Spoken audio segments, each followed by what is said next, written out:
It is awesome to be here with you, and I am delighted beyond delight to invite you to purchase the Unique Self book. It's available on this website.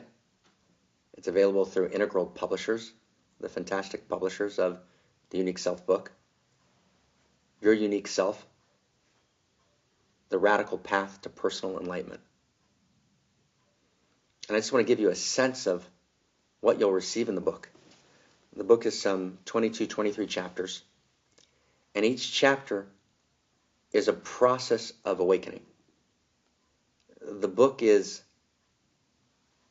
designed not so much as a kind of informational download, although there's a lot of actual Dharma teaching there, which has as one component information. But the book is designed as a kind of psychoactive process, as a transmission of unique self-enlightenment, of unique self-awakening. And in the book, we unfold the key dimensions of the unique self-dharma. And by dharma, I mean the awake, alive, living organism of the teaching that acts in you and moves you and shifts you and provokes you and invites you and transforms you. And that's really part one of the book, right? Is 7 chapters on the core, new enlightenment dharma, the new enlightenment teaching of unique self. Unique self as the change that changes everything. And then, part 2 of the book, we move into distinctions between ego and unique self. We outline 25 essential distinctions. Again, not as a list, an informative list, but actually as a series of instructions, psychoactive instructions, transformative instructions that actually allow you to feel into and make those distinctions in your life. And you begin to be able to identify, right, when you're living from unique self and when you're living from ego, and it changes everything. And then, 3, we outline the actual 8 stations in the road to unique self. So you'll actually know how to follow the stations, and it invites you to go through the 8 stations to actually find your way to identifying, right, and living your unique self. Number 4, we then unfold and develop the relationship of evolutionary spirituality, right? Living and identifying with the unique impulse of evolution that lives in you, as you, and through you, and how living in an evolutionary context as the unique self changes, shifts, and transforms your life. Number 5, we talk about the relationship between Eros and unique self. We talk about the 4 faces of Eros, and how Eros and unique self play together. Number 6, there's an entire section on what it means to live your story, how to write your sacred autobiography, and how to transcend loneliness, specifically through living and enacting your unique self. Number 7, love and unique self, love and joy, and how they specifically relate to unique self, a complete reworking and re-understanding of what love means. And what it means to be a lover and what it means to be in joy completely changes as unique self and love and joy meet, and you'll have a wonderful time with those chapters. Number 8, shadow, 2 chapters on shadow and unique self, which completely shift our understanding of shadow. One close friend who's been teaching shadow for many years said to me that it literally shifted for her the entire understanding of shadow and the way she teaches and understands shadow.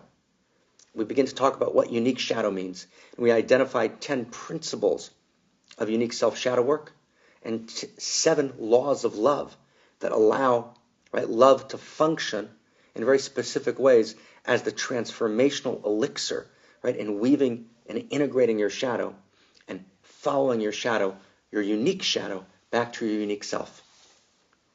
Number 8. I think we're at number 8. We might be at number 9, but I think it's at number 8. Number 8, we talk about, in great depth, the relationship between sexuality and unique self. We outline 7 kinds of sexing.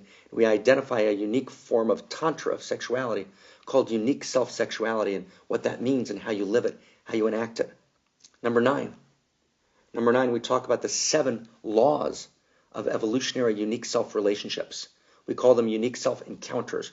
What are the laws of unique self encounters, which changes your entire relational world? Right? Number 10, right? We talk about unique self, right, as the form of parenting.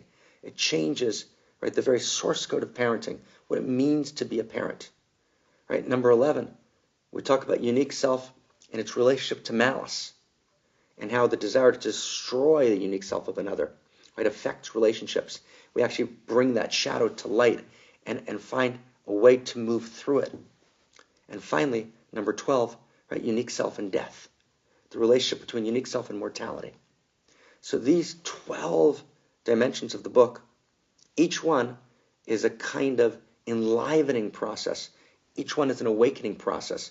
Each one is a catalytic process. Each one's a psychoactive process, which actually changes, right, the essential contours of how you be in the world. And finally, there's 2 more components in the book, actually 3 more components. One is there's an extensive set of footnotes, which are at the back of the book. You can skip them. But if you're a theory person, the footnotes will give you a deep sense of the relationship between integral theory and unique self. And if that doesn't live in your life, skip it. But if you're an integral person, right, integral theory and unique self are very extensively discussed in the footnotes and appendixes. That's number 1. Number 2, there's an entire section on unique self and world spirituality. That's incredibly important. How unique self and world spirituality play a role with each other and how they're emerging together in the world. And finally, right, you have, right, a really, really, beautiful kind of invitation for you to live your unique self, which is really the essence of the whole thing. So, unique self is dangerous. As Chung Sa wrote, we come to speak dangerous words. Right? I ask only that you listen dangerously. Blessings, total love to you on your journey to your unique self. Unique self emerges both from my teaching of the last 20 years, from a deep meeting between that teaching and Ken Wilber's integral theory, and many, many, many conversations between Ken and myself, fructified, amplified, deepened by an inner circle of other teachers who each brought their own unique gifts to bear. And now unique self belongs to no one. It belongs to all of us. Right? It's our teaching. It's the teaching of tomorrow. It's the teaching that's going to take us the next step, each one of us. And so it's an invitation. Enjoy it. Live it. Right? Find your way on this radical path to your personal enlightenment. If you have a question, if you want to find me, if something's not clear, I'm going to give you right now my email. This is one of my private emails. It's Marc19, MARC19, little @ Hushmail, HUSHMAIL, Marc19 @hushmail.com. You're welcome to write me. It might take me a little while to get back. There's a lot of mail. But if I can be helpful, I'll be there. Tons of love. Thank you.